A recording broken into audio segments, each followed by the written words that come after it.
Hey, Nick. Hey, Chase. It's that time again. What time is it? Time for Fuck This Place!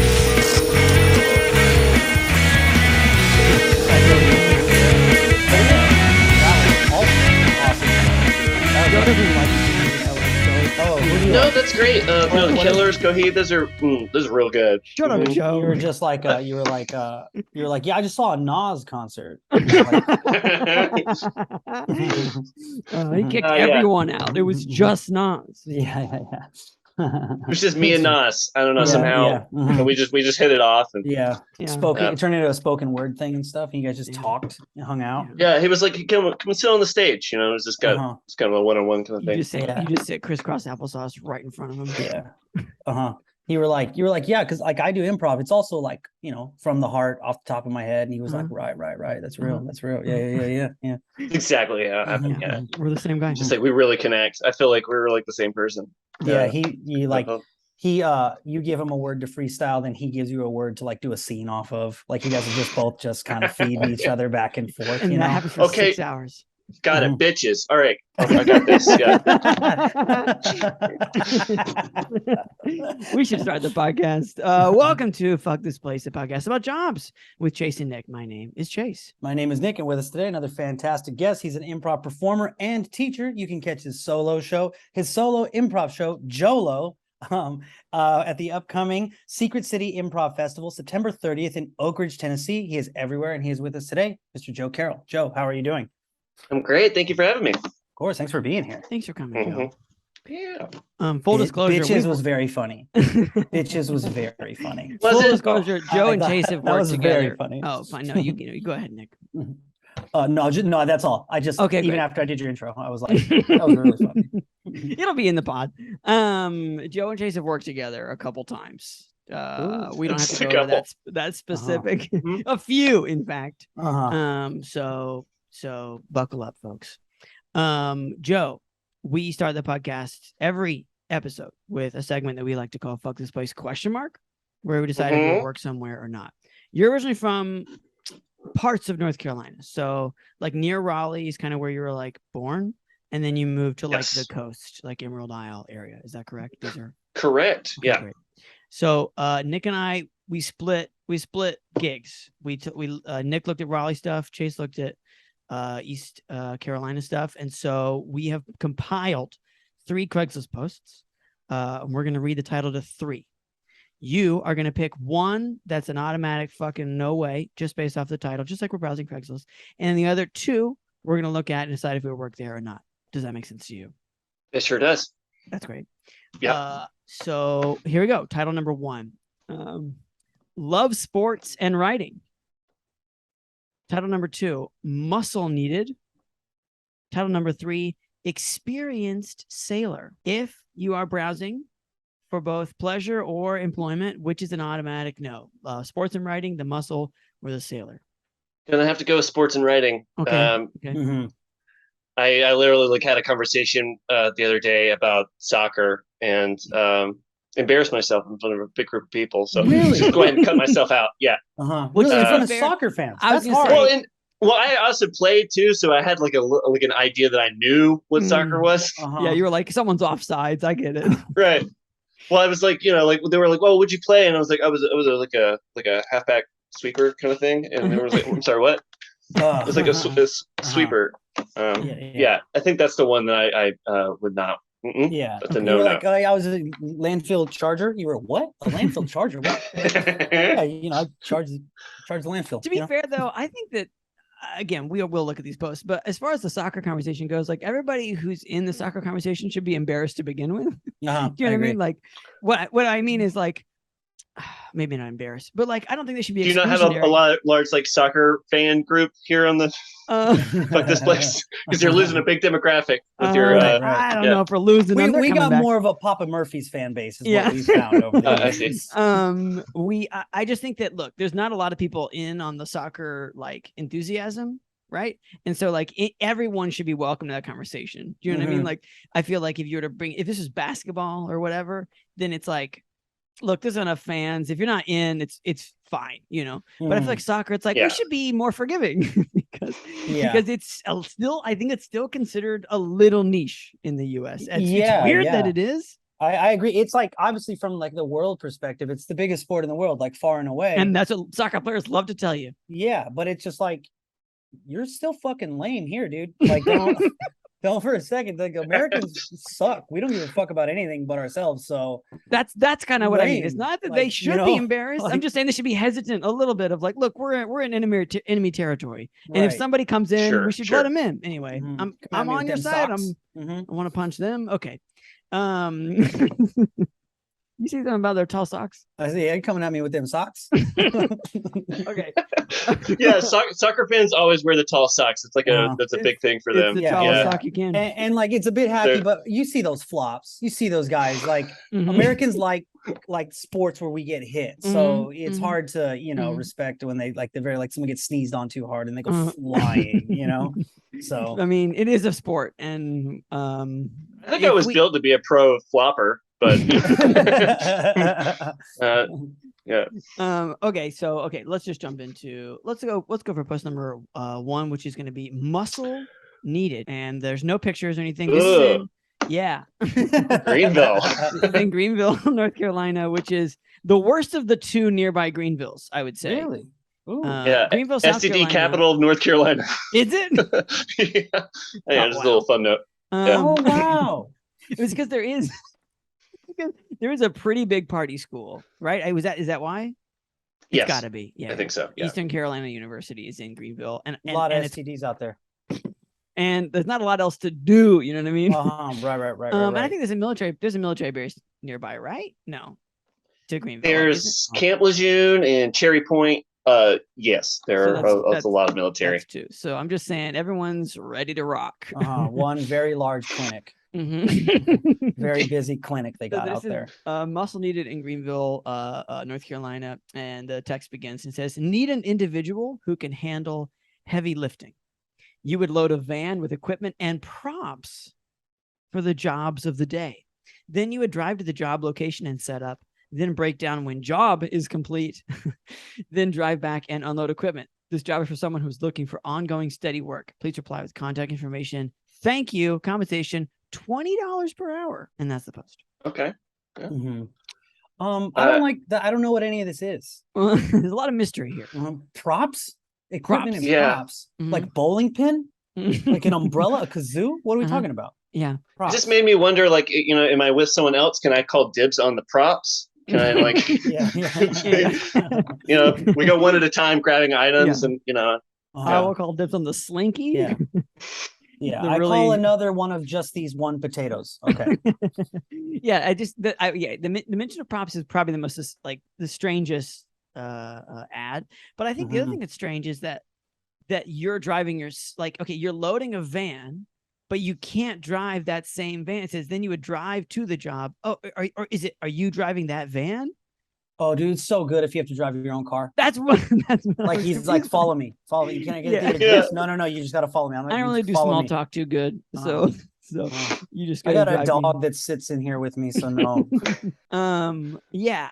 And then drive back. Maybe they want you to drive the van. I would just think that they would say drive the van to the job, but sure. I mean, I feel like the van driving, if that was a prerequisite, should be added. You would say something. You would say something about it. Like maybe you need to drive. I'm not worried about the van driving part. Don't worry about it. You'll be good. You'll be good. It's got power steering. Yeah. You just worry about those like googly sunglasses. I need those. All right. But it also seems like, okay, yes, there's props and there's for sure heavy stuff. You know, like this person is best case scenario. If there's props, this person is like has a stage that they're building, you know, right. That you're helping them.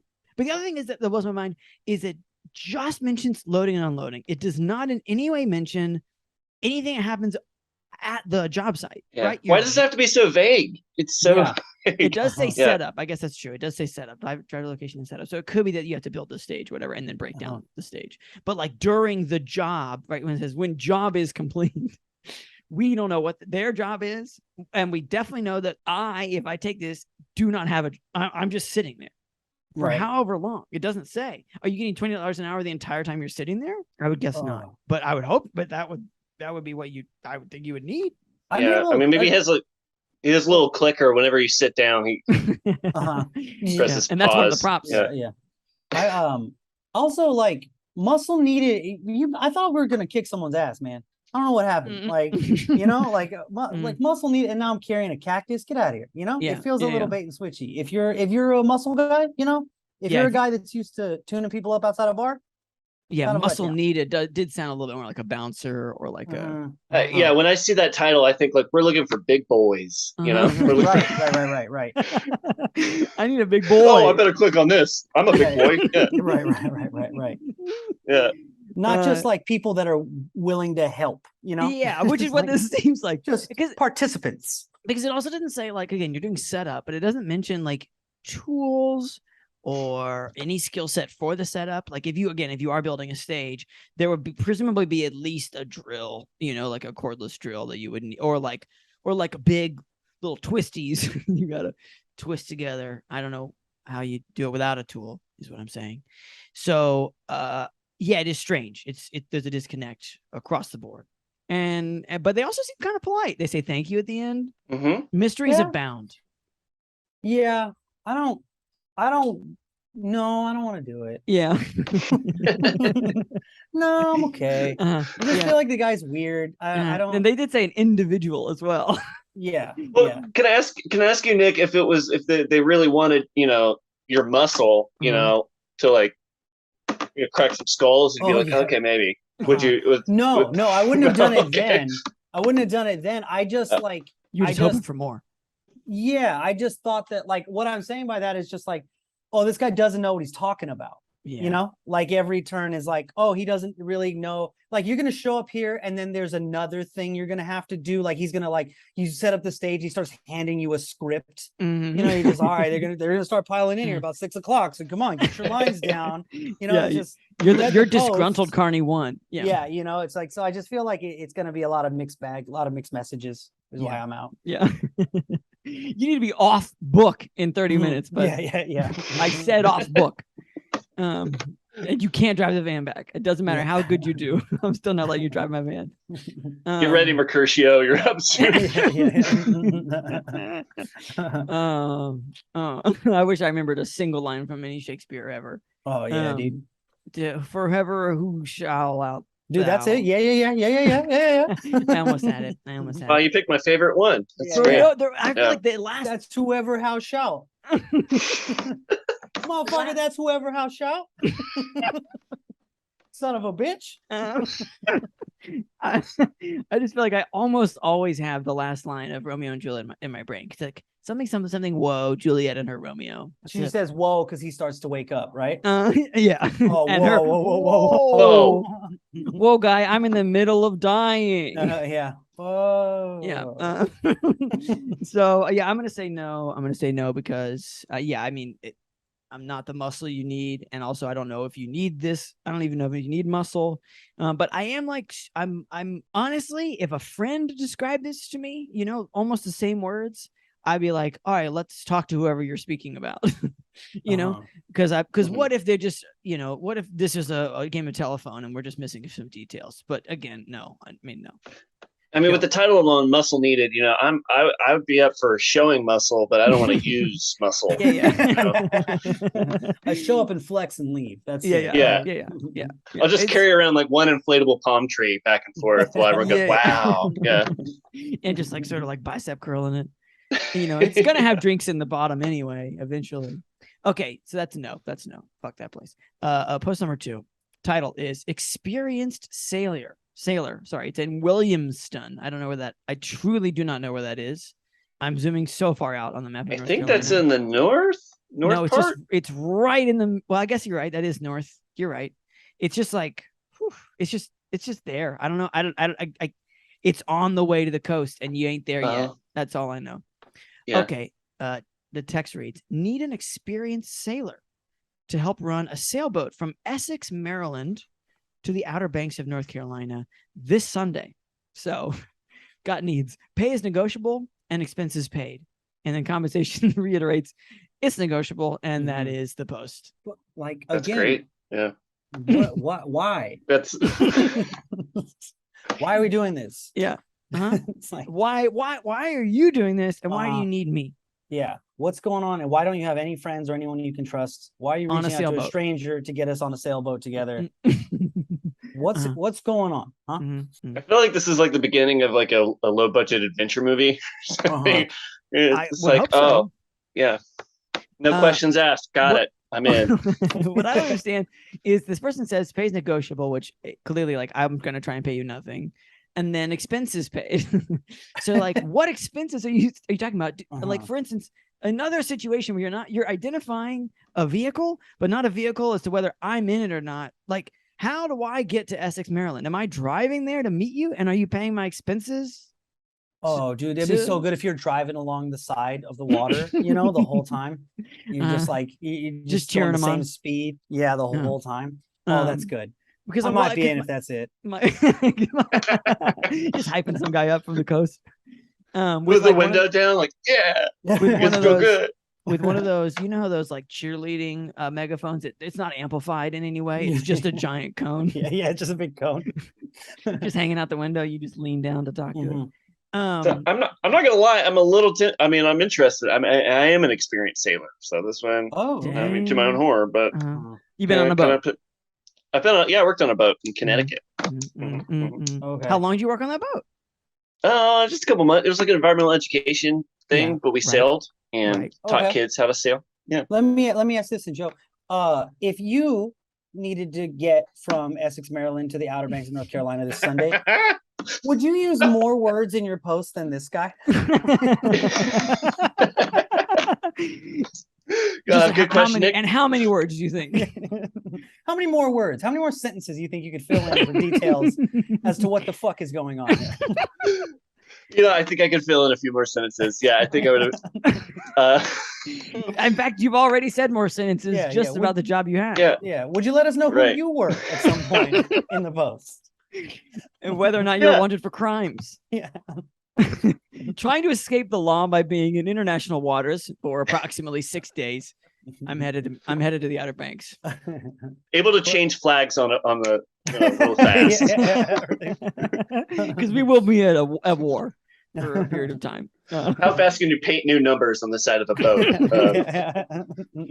Is that a boat? Is that the boat version of like a license plate? It's just numbers on the side. I think they have like serial numbers. I don't know. Right, because not every boat, like they can't just go off every boat being named like Sweet Caroline or whatever. Right, because aren't most boats have like a cursive title, that's like the getaway or whatever. Yeah, alimony. Yeah. So I would think that you would need a better system for that. The numerical thing sounds. Again, you sound like an experienced sailor who knows enough to take the job. To survive the job, hard to say. My question is... I didn't say that I wanted this job. Yeah, so Joe's taking the job, obviously. Okay. Yeah, very. I actually emailed them while we were talking. So. Good. Yeah. What blows my mind is also that... I mean, I do know the boats change. There's different sizes of boats.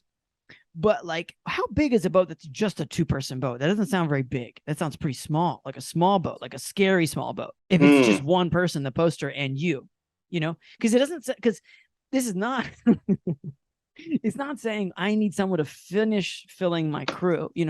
Right. I'm a pirate. We've got the guy that's missing, a leg. We've got the person with a parrot. We just need someone who's a bloodthirst. Can we add one more member to our crew? It's like, it's just me and you. And it sounds also like, are you experienced? Yeah. Are you, or am I the most experienced person on this boat? Right.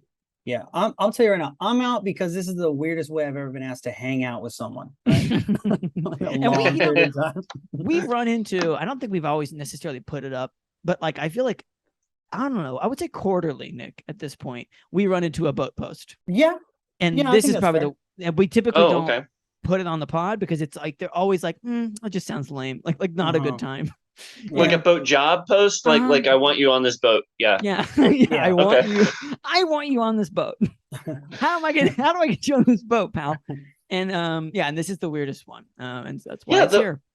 The more I just read the 2 sentences over and over again, the more it kind of sinks in. Like this Sunday, just like with the amount of sacrifice that you were requesting of me. Yeah.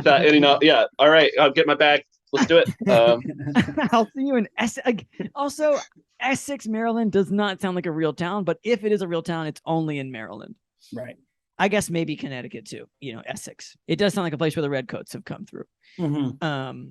So yeah, I mean, I'm out obviously because I have no experience as a sailor. And that's, that's the end of the road for me, Joe. I'm gonna pass. Yeah, Okay. I'm out on this one. Yeah. Wow, really thought we had you. Right. I thought we had. Well, I mean, doesn't the mystery isn't it something kind of like the allure kind of pull you in a little bit? Or like, definitely. Oh. I would love to hear the story of the person who took this job. Right.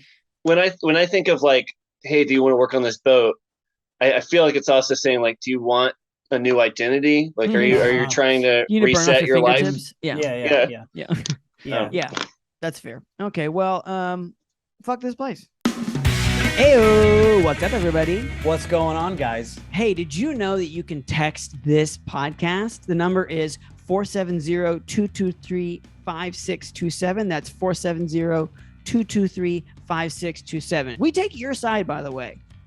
That's an automatic position. If you text us, we're on your side. Yeah, I don't give a damn about your boss. You think I'm going to protect that guy? I hate that guy. I hate that guy. I got your back. We got your back here. Absolutely. If we're like this is like a weirdo, like sleazy lawyer commercial. I mean, we're on your side to a point, Mm-hmm. I'm wearing a goofy suit right now. I'm wearing a brown tie. Couldn't tell you why. If you need to talk shit about something, like we're your shit talking team. All you gotta do is text 470-223-5627. That's 470-223-5627. We're on your side. Joe, what is the first job you ever had? The first job I worked, I guess, under the table for my dad as he had an auto body shop and beef cattle farm. So so I was like feeding cows and like wet sanding cars at like the age of eight or nine when I started. Wow. What a combo. That sounds highly illegal. I think it's not. It's for family. It was for family. That's what I mean. It should be illegal for anyone else, but like the laws as far as what you can make your kids do. You can like mix cars and meat. No, for sure. Children can mix cars and meat. Yeah, no, that's totally. It's family. Your Honor. It's family. Well, it's funny, like when you're a kid, the idea of just like, oh, I get to play with noisy things, or like, like it's just a big, like I learned how to drive very young, because I had to drive a car to like drop hay bales and like, you just like driving a stick. Yeah. I thought you meant because your dad had been shot in a bank robbery and you had to drive him to the hospital. So I learned to drive really fast. It's been quite the. But it's family. Well, it's family. So what, like, okay, let's break down these responsibilities. So I'm guessing the cattle thing was a morning thing. Yeah. I mean, are these happening the same day, or is it just sort of like today's a cow day, today's a car day? I only had to do a little bit with the cow stuff, but it was mostly like adding formula to molasses, and then we pour it in this big barrel, and then the cows would lick the wheels. And as a kid I would like climb up and stand on the well, like on the top of it, so there'd be like all these like cows like looking up at me with their tongues out like around me. And my little boy fantasy, I'd be like, I'm king of the cows, king of the cows. Hell yeah. That whole thing sounded like a Mad Lib that whole time. I mean, molasses, that's a lot of molasses. Isn't it? Yeah. I'm just like, how do you get molasses by the barrel? Like at that point, like it was barrels of it. I mean, like I don't remember my dad ever like getting the molasses. It was just always in the barn. There's like this really shady old barn that had like barrels and then like bottles of like stained bottles of formula, I don't know, like veterinary medicine shit. And then you just like liberally pour them into the barrels, and stir it up. I feel like Nick, you know what molasses is, right? Yeah. Okay, great. It's like a sugar thing. I literally was just in my head was like, I know what molasses is, right? It's really dark in color and it's basically liquid sugar. Yeah. Okay, great. Yeah. I just Googled Good with biscuits. Real good with biscuits. Oh yeah, and real good with cows. Nice little southern dessert. You know, biscuit, butter, molasses, just a little pull on a plate. Thanks, Pa. So, How are you doing this unsupervised? Like, is there any like? Absolutely. Yeah. So is there dangerous. a person or a god? Yeah. Yeah, some benevolent force to help me at some point. Like, but you're just like it just feels like you're gonna die when you're doing this a little bit. No, like it does seem like you're on top of a thing you could fall. Right, off of. you're on top of. If you fell in, right? Would they consume you? Would they eat you? The cows? I don't know. I mean, they weren't like man eating. You? They hadn't had the taste for human blood. They would definitely trample me. Yeah. Okay. So yeah. it is kind of dangerous. Yeah. No, there was absolute risk. Okay. And if they get scared, they freak out, and run in all directions. Right. They're just like really big roaches. No. No. So how long does this take? How long are you up there in the rafters or whatever, looking down at like the thousands of cows? The rafters on my huckleberry fin. Yeah. I was thinking of hanging like down with one, just dropping molasses, dropping it down. I was thinking about in the second Matrix when they go to that rave and there's just like all those like massive human bodies or whatever. That's just you above all those cows. Anyway.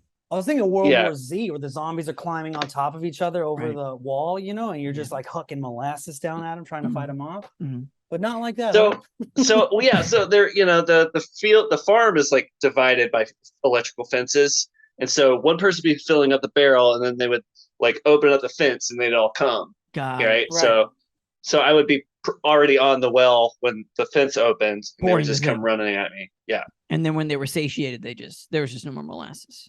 Yeah, they were just like, "Thanks, we're good," and then go. Was there? Sorry, and I forget. There was feed in the molasses, or like medicine in the molasses. Yeah. It was like a way to give I don't know exactly what was in it. Vitamins and steroids. Right, because I would think that you would not need I would guess that cows don't need molasses to eat regularly. Like they like eating, they love it. The molasses for the extra stuff. Yeah. This is the sugar on top, so this is like on top of the hay or whatever, grass. This is the dessert. It's the dessert. Yeah. Do you have a relationship with the cows? Like, do they recognize you? They like know you? Yeah. I mean, when they see you coming up, they're like, they all kind of look and follow you. You got a little bit of molasses? Yeah. You got some of molasses? But I remember, I remember my dad being like, "Oh yeah, that's April. This is one of our oldest cows. That's January." And I'm like, "What's that one's name?" And he's like, "We don't name that one, son." So don't form a bond with that one.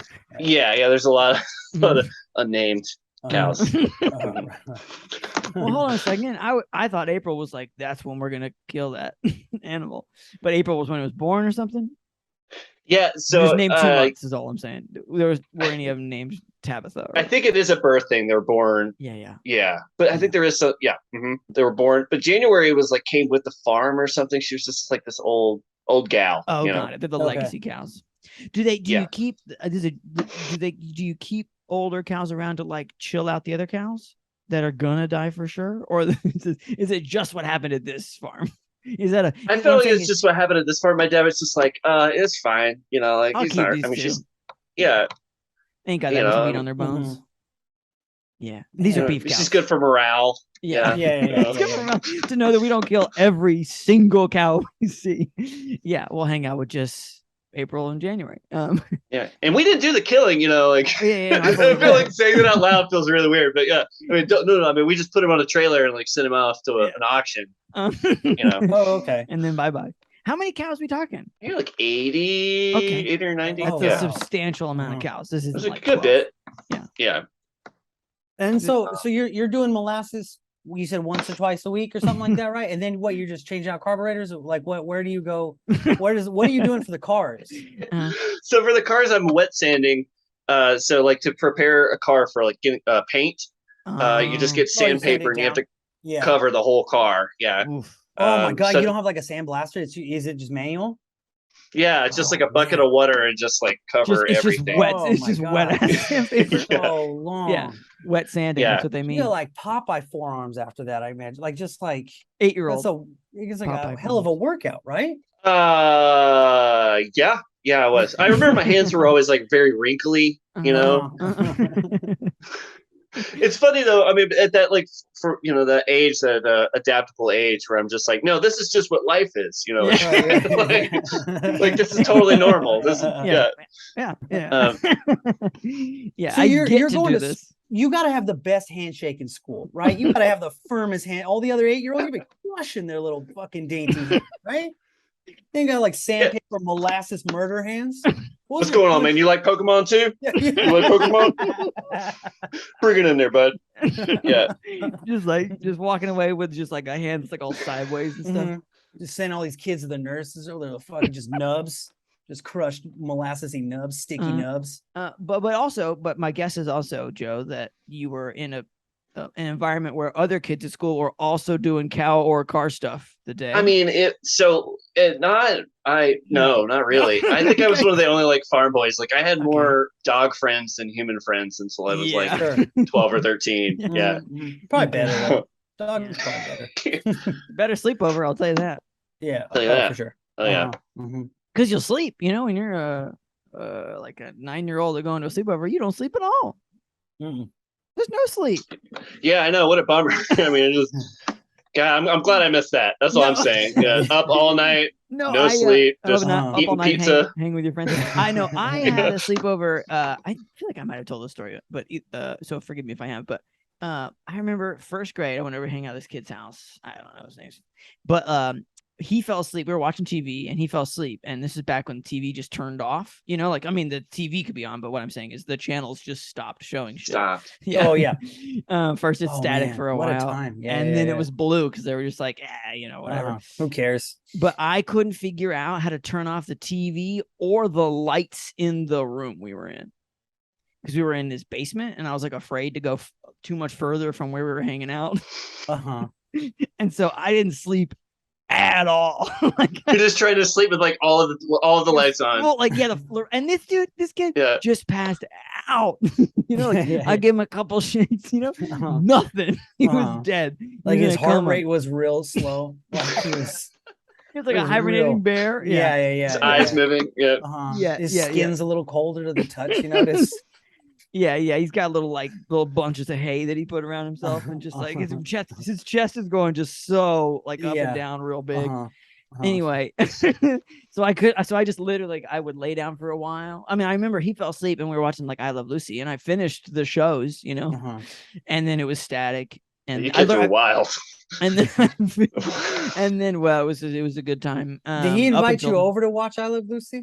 No, we were watching other stuff, but it was that late where it was like that was the only thing on. And what I'm saying is, I don't think that we were watching I Love Lucy. I think he passed out, and then next was came on. Yeah, like MASH. You were like, "Ooh, we're getting all right. It's getting thin. It's getting thin." Yeah, like the Green Bewitched Acres. The black and white version of Bewitched before they had the colorized version. So anyway, I was what I'm saying just is up all night.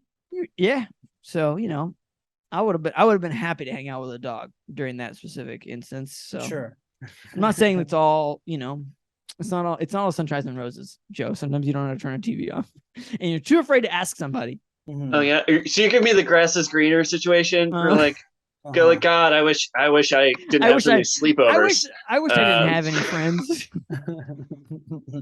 I wish I was king of the cows. Okay, so how long? I mean, you're 8, so like you could be doing this forever. Like, like you could have never done anything else. So my question is, how long after you started at 8?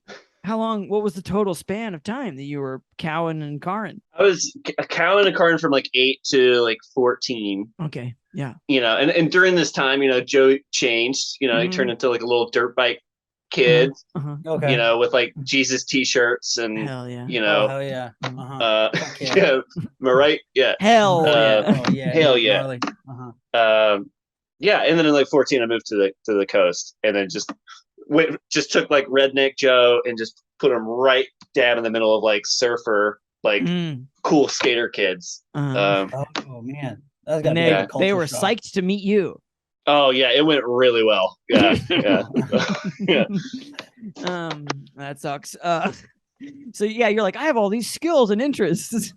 Yeah. They're like, Nice none to of these meet are you. Yeah. none of these are applicable to us, old man hands, kid. You know, because I would imagine they're pretty leathery with all the sanding you're doing. Right. So, why did you guys move? If you don't mind me asking, like what? Because that seems like such a, like Chase says, like this is a life. Like this is like you could just do this for forever, and you picked up, your whole family picked up. Yeah, I think that was kind of the fear. Is like this is like, you know, sure. From them. for them. Yeah, Yeah. you know, I mean, I think the farm was turning into more of a liability. You know, and he had a used car dealership, so an auto body shop, and so he kind of like made a lot of money doing that. And he was also an insurance salesman, so he had 3 jobs at the same time. Yeah. Okay. Yeah, so he moved to the coast, and sold the farm and Was just like, had I a could used do car cars dealership. somewhere else. Yeah. Yeah. Exactly. Everybody yeah. needs cars. He saw Mhm. you becoming like a leader of cows. Like it was like it was getting a little dark. Like you were dirt biking, Sure. like, making rallies and stuff, and like they were gonna maybe take over. You know. Mhm. Yeah, it's just late at night. I'm just like standing under a light pole with like 4 dogs. Like, you know, honey, maybe we should move. You know? Right on. Yeah. We're gonna play creepy crawlies. Got it. Okay. So, go did you ahead, get another go, job Chase. right away, or did you have to continue? Did you have to continue in the car thing, or was like, oh, you're in high school now, like you're released from this? Yeah, I mean, when I started high school, I started, you know, other jobs like Yeah. your classic high school, you know, fuck it, nothing matters jobs. You know, Dairy Queen, you name it. Ooh, You know, DQ baby. Oh, DQ. Mhm. Yes, worked at a steak and seafood restaurant. Oh, that sounds The good. number one thing people want at the coast, they want seafood, but you know what? They also want some steak. Mm-hmm. Yeah, we went both. They wouldn't put them together. You know. Yeah. They want to get decadent. They're like, I like fish, but not that much. You know, I feel like that's I don't know, it's your like person who wants fries mentality. Sorry, Nick, go ahead. Oh, I was gonna say, well, that maybe leads Yes. us to, you'd be able to answer our next question. Joe, what is the worst job you've ever had? Okay. I've had some really bad jobs. Yeah. I'm gonna go ahead and say that I think the worst one was cleaning up crime scenes. I did that in Denver, Colorado. Mhm. But good way to drop that one out. Yeah. Yeah. What Yeah. what does that mean? like you applied Just by myself. I mean, it was like yeah. with the company or Well, anything. I just committed crimes right. and then cleaned up for my God. 6 or 7 years. look And then at all this mess. Yeah. I mean, and the job itself, actually, I mean, it was physically tedious, but it was just kind of like a lot, you know. yeah, no, it sounds pretty Sure. bad. Yeah. Yeah. Like I bet you Maybe I didn't someone- even have to say that part. Like, you know, it's just like, no, it was really bad, actually. I cleaned up crime scenes. You know what? I didn't like it too much. It was less than swell. So how do you find yourself in this world? So when I moved to Denver, I found a really cheap apartment downtown. And then a friend of mine asked if I wanted to, basically, she was like, hey, we have a room available. Do you want to move in? It's really cheap. And I was like, yup. And I moved to this house with like 4 other people. And then about 2 months later, her mother, who owned the house, was like, hey, I'm starting a new business called Restoration of Peace. And I'm going to make your backyard headquarters. And we're all gonna and if anyone wants a job that lives in this house, I'm starting this crime cleanup business. Yes. And then she directly appealed to the people who lived in this house and said, any of you all want to do this, it'll be great. Mhm. She hired a bunch of her daughter's roommates. Yeah. Which seems like a real, that seems, I mean, again, we'll get into this maybe, but like, if I'm starting this business, surely I know something about it, right? Like, that's a pretty niche business to be, nobody walks out their front door one day and is like, you know what I'd like to do is own a company that cleans up crime scenes. My guess is she knew something about it and was like, I would like my daughter's, it seems like you're shitting when you're eating. Like, I would like my daughter's acquaintances, even like whether they're friends or not, just people that she knows to have one of the worst times I can think of. regularly. Yeah, pretty. I mean, but the funny, there was. It seemed like there was complete oversight. Like she was completely unaware that that's what was happening. Yeah. But yeah, I mean, like she was just like, "This is going to be great." I see nothing but positive things happening here. And we learned. It was like this fun little. Is this everyone in the house? Did everyone sign up? Everyone signed up because it's $40 an hour. Oh, and, shit! Yeah, all these and like people, this is a while back now too, right? Yeah, like early 20 somethings with like 40s on the patio. Like what? Like it didn't take much. Someone's like. Like everyone's got one cigarette hanging out of their lip. Right. $40 an hour. Like, no, you were like, I'll kill someone. They're like, no, that's not what yeah. Joe, why do you already have gloves on? What's going on? Nothing. I'm ready. Is all I'm saying. Okay. So everybody joined in, and we did like training at the house. So like, and she used it as a teachable moment to also show us how dirty her house was. So like we had to like clean the microwave and like with like as if it was like bloodborne pathogens. Okay. So pretty clean house by the time you're done with training. Sure. Yeah. I mean, it smelled. Ammonia-esque is my guess. Yeah. Yeah. Well, I don't know if anybody who's listening has been around the smell of ammonia specifically, but it's like it takes your fucking breath away. I mean, literally, like if there's enough of it, you die. But like, sure. I had a roommate that like was weird, and cleaned our kitchen with just pure ammonia, just poured it out, and just like no mask, nothing. I think she had gloves. I hope she had gloves. But anyway, I walked into the house like I don't know an hour afterwards. It was like, so anyway, so your house smelled like that. Yeah, I don't know. No, like they had this thing called the ozone machine. It was like really expensive, and it was like it would make this really loud noise and it would spit out this minty like spearmint smell. Yeah, so your house smelled like that. It smelled like that, but it would coat all the other smells. Like lasagna went away. Everything went away. Yeah, it was just spearmint. Yeah. Lasagna went away.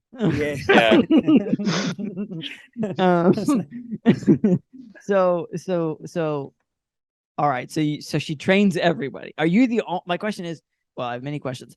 Everyone who works at this company, are they only the people that work at this house? Are there other people that they're coming like in for training? I mean, this is a ragtag bunch. I mean, it's starting to sound like it. Yeah, it was a rag. I mean, like we had a guy who worked as a busser at a bar, and he was, had a skullet and like covered in tattoos, and and he was great. He was great at his job. He was really good with tiles. He was our tile guy, which sounds like a hard thing to do. I mean, yeah. A lot of stuff gets in the tiles. It's also like a weird thing because it almost feels like mandatory, right? So it's like you're like mandatory, like you're like arming these people, random people, with this skill of how to cover up a murder. Like it's just never thought of it that way, but I've learned some things. Yeah, to learn how to cover up their crimes. But they can't be like. I mean, they're not the only people in the world who have that skill. There's other crimes that get cleaned up in other cities and other, right? I'm not saying, right. I don't know the total number of people in the U.S. right now who know exactly how to clean up after a crime, but it's got to be as many people as have some other niche. Like I mean, if you really think about it, if there's one thing I've learned, I think all of us know a little bit about how to clean up a crime. Like we all know a little bit more than we think we do. That's true. That's true. It is really a lot of cleaning, I guess. Is the bummer. I guess really all you're doing is just getting that certification that you just go through the steps, but Yeah. It's kind of like CPR where if you're certified you have to do it, like if someone needs it, it's like if there is a murder you have to clean it up. You're like, oh, I got my license, certification. Oh god, here we go. Yeah, I'm gonna go in my car, I'm gonna get my bucket. So I have known that Joe has had this job for years, and I've been waiting probably years to ask some of these questions because it sounds like a pure traumatized. Like this sounds like one of the worst things I could possibly think of for a person to do.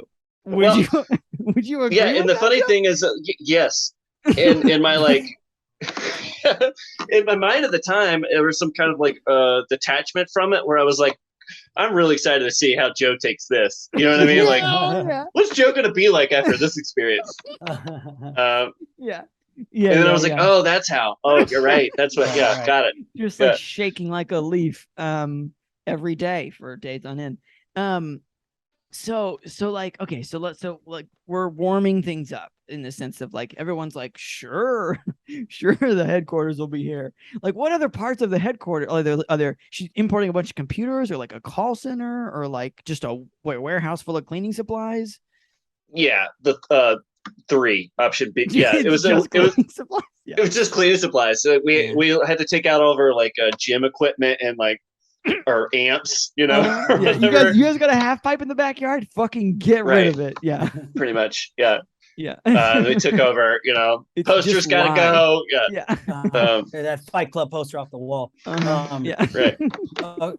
Okay, so when do you guys come in? I had a job for a number of years where I worked for the police, and I would work with their cars, and sometimes and I would bring them like supplies, and sometimes I would go to crime scenes and I would see them, but I wouldn't see you guys. When do you guys show up? It's like they remove a dead body or whatever has happened, right?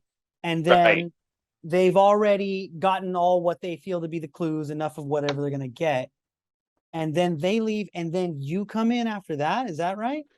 Exactly. So once the investigation is over, once they've confirmed whatever, you know, there's, you know, they're done finding anything there, then they basically have a sheet of paper with like contacts on it, and they're like, you know, the people that do it the most are at the top of the list, and you kind of go down the list, and so like, you know, the most popular companies are at the top. They're, you know, it's like if you, I mean, essentially, it's like if you have a plumbing problem, you're like, I have a plumbing problem. Let me call these people. Oh, we can't get somebody out till Wednesday, so I need someone tomorrow. So let me call these people. Oh, we can't get somebody out till Sunday, and then eventually you get someone who can come out tomorrow.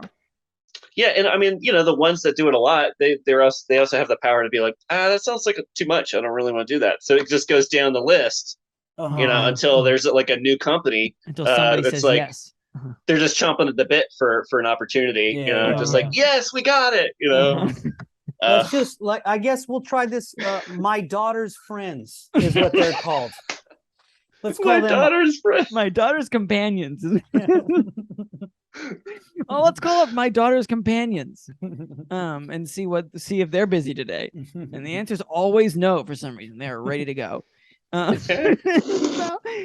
So did you guys just like, was it like Ghostbusters? Like you just sitting around the house until it's time? You know, like did you have call times? Or like it kind of felt a little Ghostbustery when we'd all get like a group text at the same time. You know, like you're just hanging out like. You guys all pile into your van or whatever. Yeah. So you'd all just like that. Yeah, you would all get a text. You would all get a text, and then you just had to coalesce at one location. I mean, were you on call, or like how did there were shifts? Yeah, I mean, like, yes, there would be like a calendar, and like, you know, if something happens, Joe will take it, or, you know, he'll be the point person and find somebody else. But, you know, it didn't happen very often. So no one was prepared whenever we got a case. Oh, it would just be like, oh, God. Okay. All right. Yeah, every time. Yeah. Again, it's just the same people on the back porch with 40s and cigarettes hanging out of their mouths. They're just like, oh, God, not again. Like, he's got like the 2 40s taped to his hands, you know? He's like, oh, God. Oh, my God. Somebody help me out. Trying to chug them real fast. Smashing his hands on like the balcony to try to free them. We got to get a pot of coffee real fast here. Yeah. But not until Thunderstruck's done. We got to finish this first. All right. Well, like, so what's I'm just imagining someone just smashing Edward 40 hands against like a post and their hands bleeding a lot. Anyway, what's some, like, can you recall like any like ultra gnarly things you had to clean up, or what's the kind of a run of the mill thing? Were they what all ultra gnarly?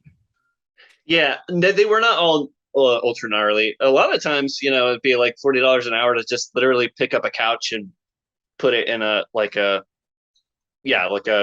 cover it in bloodborne pathogen like solutions, and then just throw it in a dumpster.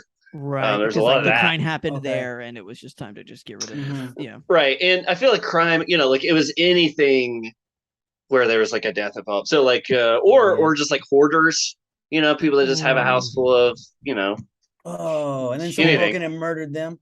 Right. Right. Yeah. Well, there's Trying to one of get those hoarder. trying to- Yeah. Yeah, trying to get all our stuff. Yes. Oh, it looks like we got a twofer.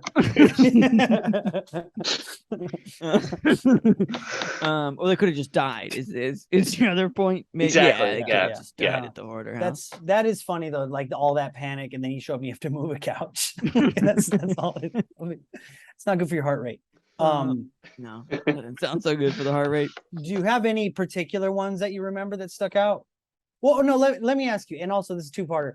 What was your thing? You had Tile Guy, right? Yeah. Did Well, you yeah. Tile have Guy. something specific that you did? I was like a gopher. Like I would grab like equipment and like setting stuff up and like doing perimeter checks. So like when you go in, you got to go to every room and assess what needs to be done. Like kind of write down, So I do like an assessment, and then I just get to like picking up stuff and moving furniture and Right.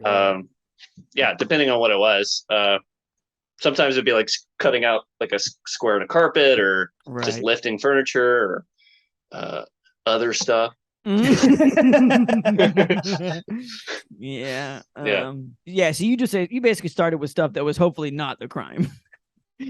It sounds like to me. Like, yeah, that was kind of like the other room. Right. Like we go in there, I'm just like, oh, that looks pretty bad. Maybe there's something in the backyard though. It's really Although to be fair, like you stand the chance of 90% of the time not encountering nothing, right?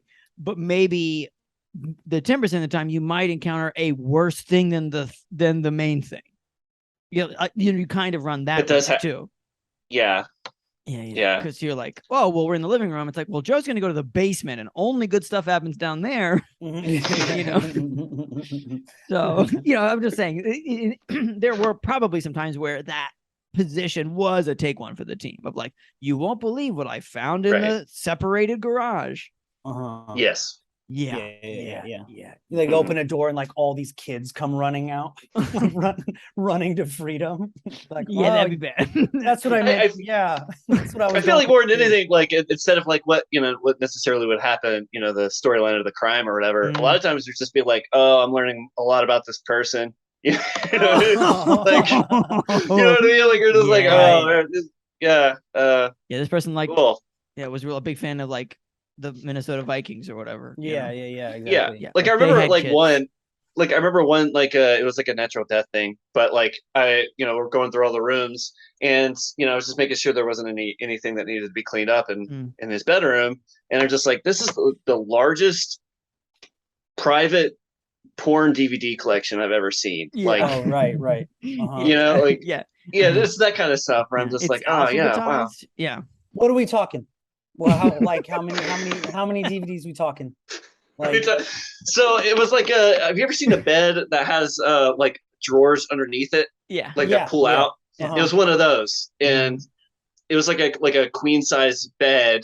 So the width of that, we're talking like 2 drawers full. Okay.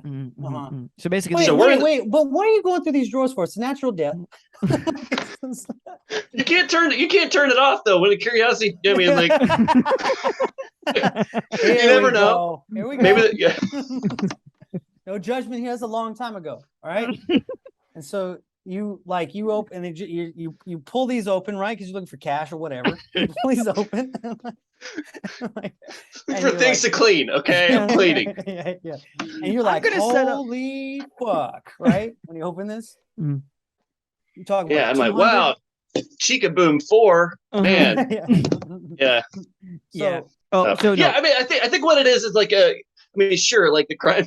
It's such a funny thing to say, but yeah, I mean the crime, that's sad, no. But like I think it's more like you can't turn off the absorbing of information around you. So you're just like that you you're just picking up like, oh yeah, he was alone. Yeah, he liked dogs. Oh, he liked chess, that's cool. Smoked a lot of weed. Porn. Right. Wow, that's a lot of porn. And I'm sure that I think there are people that can just like it's like going to sleep with the TV on kind of thing, where you're just like, I could just go in there and do my thing and not, and out we go, my man. Yeah. And out we go. Yeah. But I'll tell you what, it doesn't sound like a house full of roommates. Do you the tell primary anyone? group of people that are like super good at separating work from play? Sure. It's like it's like we go on with the people we just witnessed this crime scene with. Yeah, and the owner had a bad habit, so like whenever it's like cleans, like it would go to like whoever the family of the bereaved, they would decide what happens to the stuff in the house, and a lot of times they're just like, we don't want any of it. So so our boss would just like be like, hey, we got a couch, and like we'd come home and there'd be like a new couch Dead man's from couch. the house that we just made or something. Yeah. Oh shit! And you weren't there for the right, because there was probably another job where you weren't on or something, and like, oh no, yeah, we got this like gold, we got this like gold Rod Stewart record or something. Yeah. And you came in, you were like, that's great. I got everyone 8 pornos each. Yeah.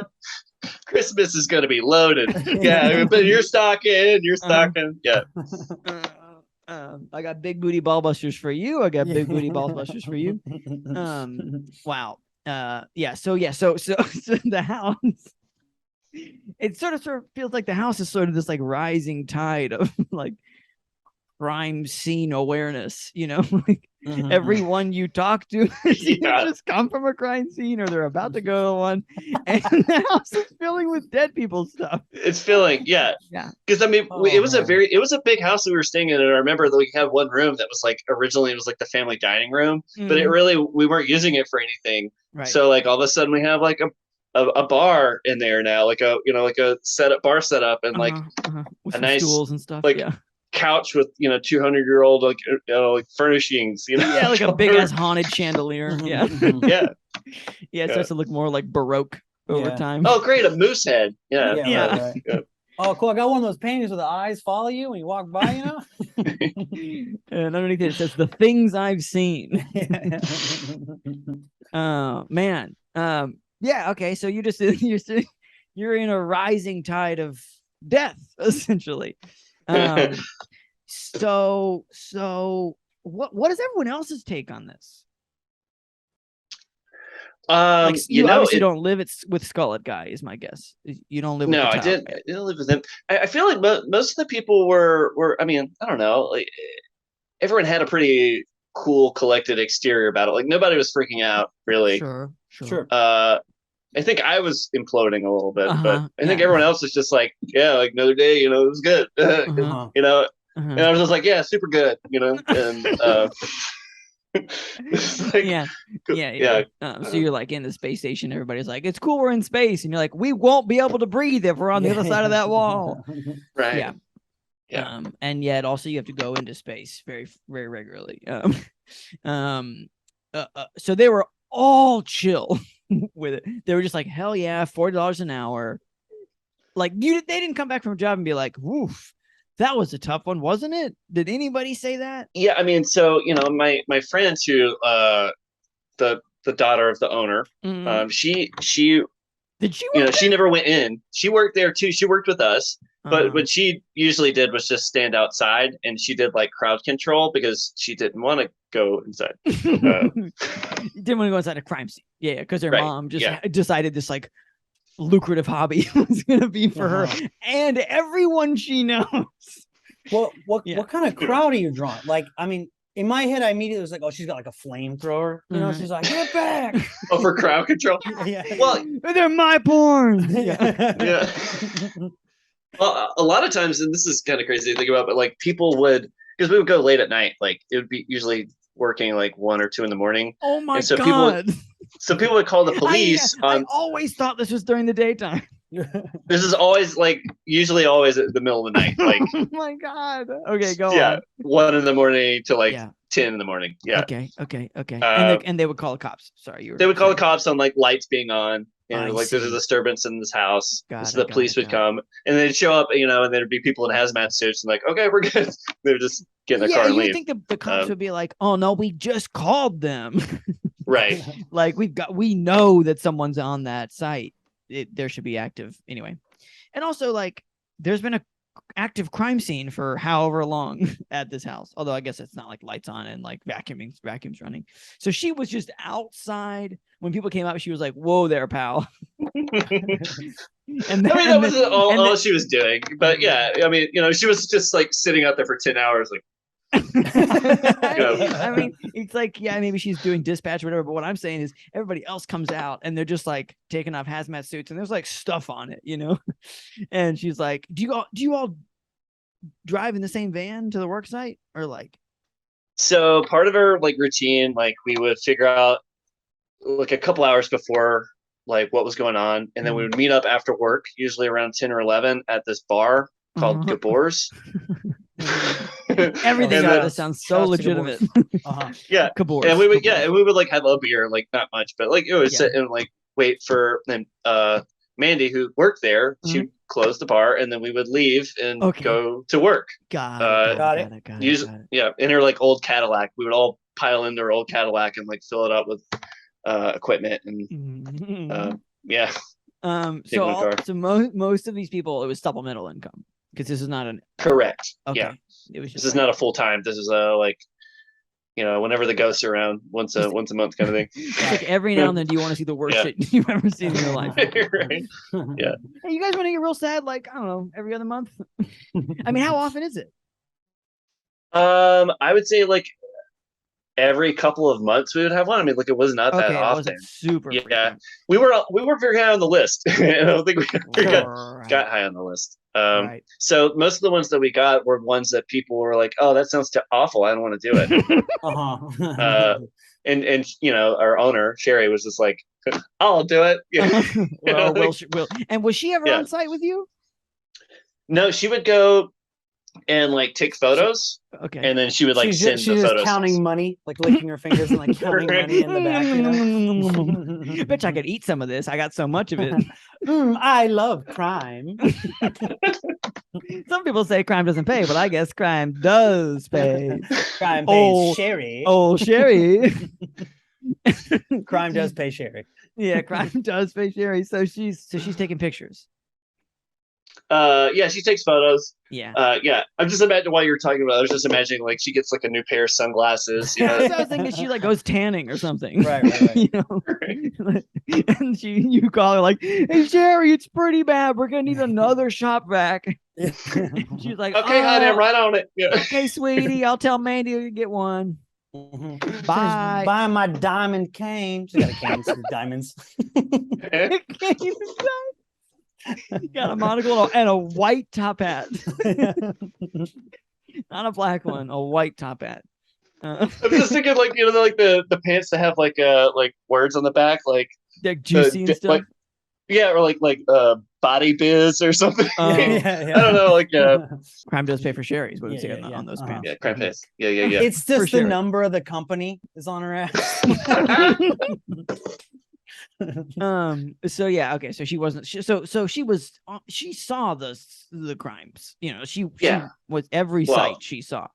She was like the person that talked to the police and everything, and the family of the bereaved, and a part of it of what her mission statement was with it was that like she wanted to make sure that everyone's needs were met on the side of like people that are like in grief, who are living. Yeah. So she was like in grief counseling and stuff. So that was kind of her thing, was just like, we're not going to be like this like really like robotic company. We're not gonna be like, but it also kind of felt those like party cleaners. Sorry, I'm just imagining like we're not gonna be like those other companies where they either they have no feelings or like they just come up on like surfboards and like clean up crime scene. Do you know what I mean? Like what the other companies are mean, like. What is her take on that? She believes that you're filling it, that this company's filling a niche that is not being met, which is like being nice. We do that, but we wear fur coats. Well, Sherri does. I love that. Like Sherri is becoming like the woman from Dog the Bounty Hunter. Like I forgot her name, but like more and more leopard pants. She's just like on the phone with the cops, like stabbed in the eye. All right, that's gonna take 3 of my daughter's friends. All right, that's gonna little extra. She's just drawing a $sign on the paper. Yeah. Oh yeah, that sounds bad. Okay, 5 hours. I took a lot of notes, guys. I love a good stabbing. And he fell down the stairs. That's gonna be extra. Whoopsie daisy. All right. Looks like Sherri's going to be there. So I will be waking up my daughter's friends from a dead sleep to take them to a crime scene. Yes. What is it? 3:15 in the morning. We'll be there in 20 minutes. Thank you for asking, officer. Yes, I'll be waking up my friends. And every top she has is sleeveless. Like she wears coats, but like the tops are sleeveless. Right. Absolutely. Wow. So everyone else is like mostly fine, I guess, because it's only every now and then, and it's a lot of money for them. Yeah. Yeah. I mean, it felt like it. It felt like a lot of money. Yeah. Yeah. So how long did you do this? I did it for I guess the total span of about yeah, good. Like 9 months, 9 to 10 months. Yeah. So like a little bit short of a year. And I probably did about 6 or 7 cases, but some of them were just like I said, like furniture. But those weren't the ones that were like, I got to get out of here. Those were not those ones. Yeah. Yeah. Okay. Well, Joe, to wrap up the podcast, you always ask 3 questions.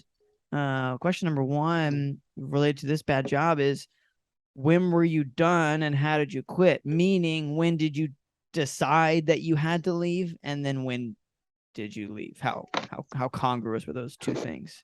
Yeah, I think to avoid the whole story, but like I had a case that involved dogs that died, and there were the owner, she brought in coffee cups that had the dog's photos on them and put them in her cupboard.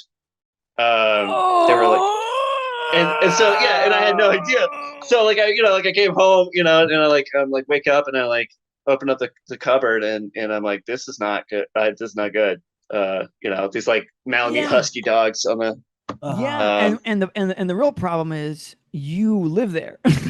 Right. So you're like, I need a new job and I have to move. Was that pretty much? They were just like, oh, I'm depressed and I got and there's no cups I can use. This is the worst. Yeah. I can't even have coffee. That is not something. What blows my? Were they nice mugs? They were like your standard, like regular porcelain white coffee cups, and they had. They were cute dogs.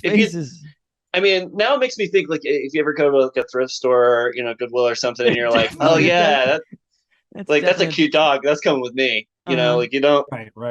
Yeah. But note to self, that's a dead dog. If you're if you're in a thrift store and you see a cute dog on a mug, that's a dead dog. It's a dead dog. The dog died a violent death that made a man quit his job. That's a lot of bad juju. So you face those dogs down one morning and you're like, I have to stop this. So when from then to when did you how did you quit? Because you're pretty bound up in this situation. Yeah. It really was just kind of like a complete out. Like I moved to North Carolina. That's how I quit. Yeah. So you just straight up fucking, did you tell them that you were quitting? I mean, did it matter to the? Well, I told them I was moving. So I told them I was quitting. Yeah. You just like closed the cupboard, walked back into your room and just like folded things into a bed sheet. My bedroll, over the shoulder, out to the like Honda Civic, and then just drove away. When did you tell them you were moving? I mean, you just close the cupboard and turn around and be like, I'm moving. It probably took me like a week or so. It's not like I had a lot of ties, really. Right. I was just like, okay, I just gotta make a couple phone calls. Because you probably had another job that you were working that was not the worst job you ever had in your entire fucking life.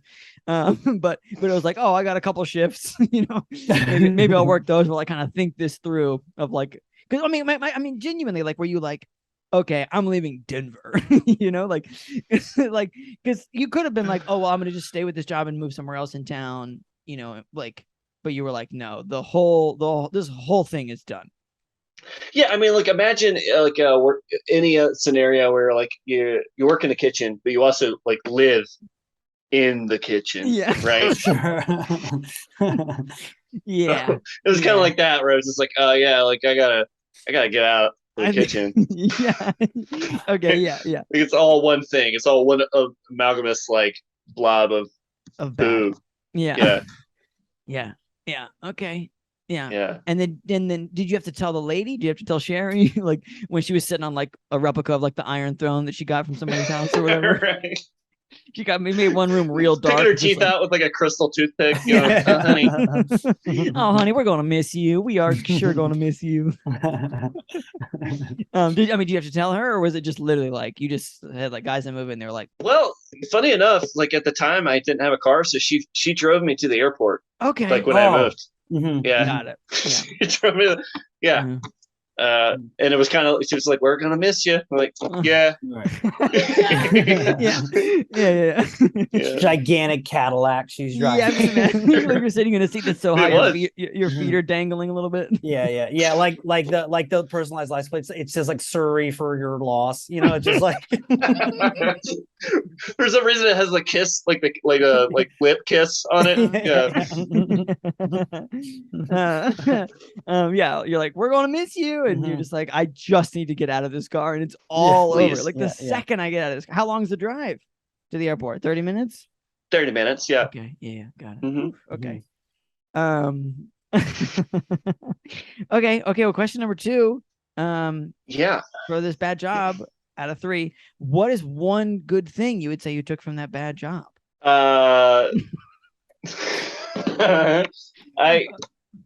The friends along the way, maybe. Yeah, there were some friends. Yeah. I mean, that's some like in the trenches kind of a thing. Absolutely.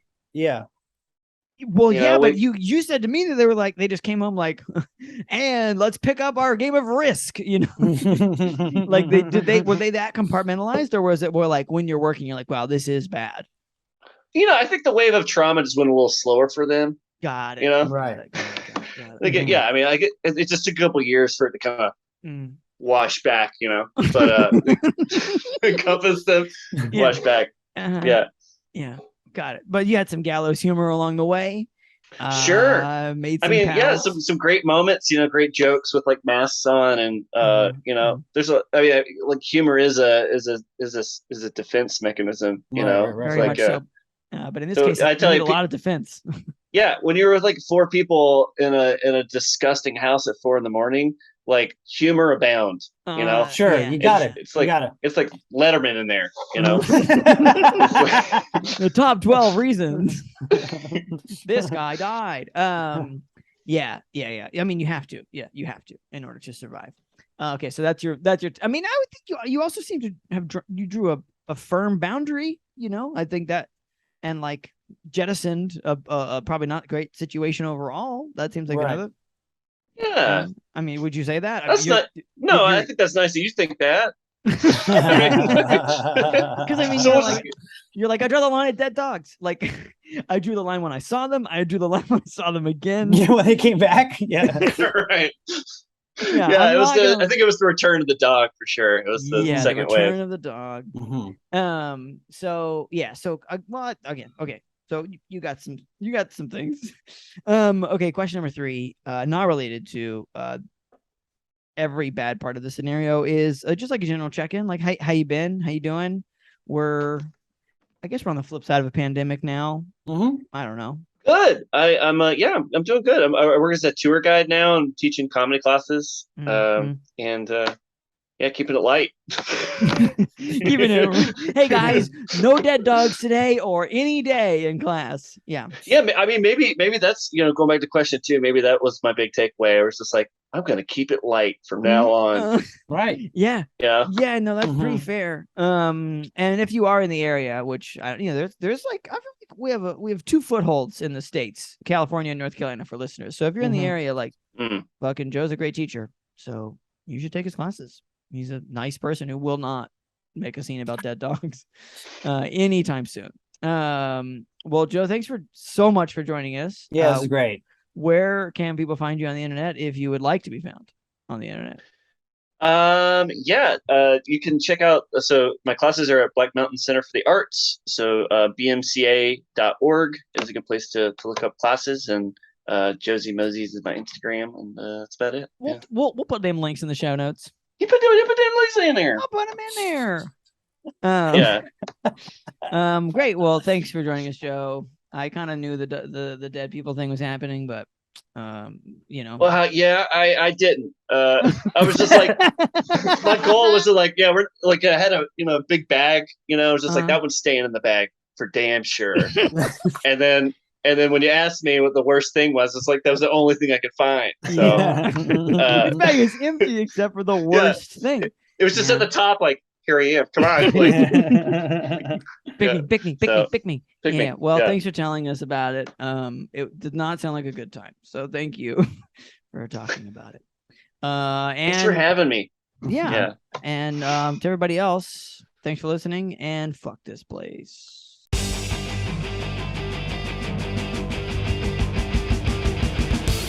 Thanks for listening, everybody.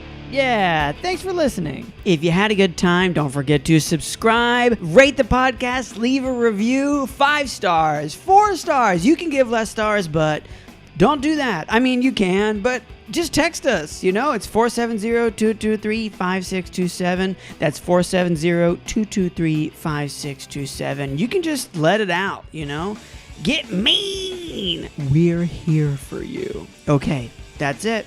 Bye for now.